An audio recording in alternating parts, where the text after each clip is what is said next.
En fait, ce froid qui arrive sur la région, c'est une excellente nouvelle pour les cultures et même pour les animaux d'élevage.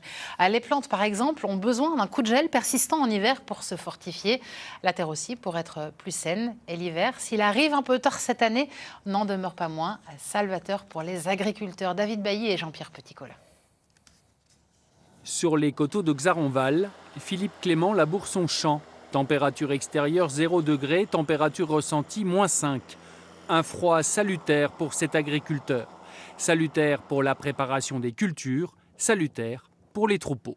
Non seulement c'est bon, mais c'est surtout nécessaire pour l'agriculture, pour éviter d'avoir des plantes qui se développent toute l'année, pour éviter d'avoir, comme pour nous, des virus qui se trimballent sur les animaux et qui font qu'on a des pneumonies à répétition sur les troupeaux. Donc un petit coup de froid, alors on n'est pas sur une vague de froid de grande intensité, mais pour autant un assainissement de l'atmosphère, il pleut plus déjà, il fait moins doux, c'est bien évidemment bénéfique pour tout le monde.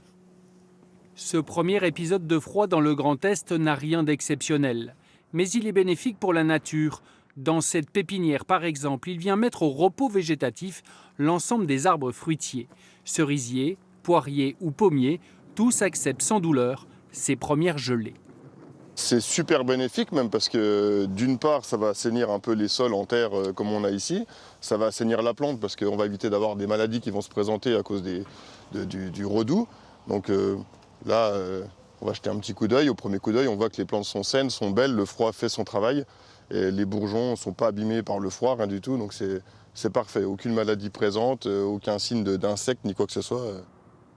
Si la nature s'adapte souvent au climat, la végétation a besoin de repères.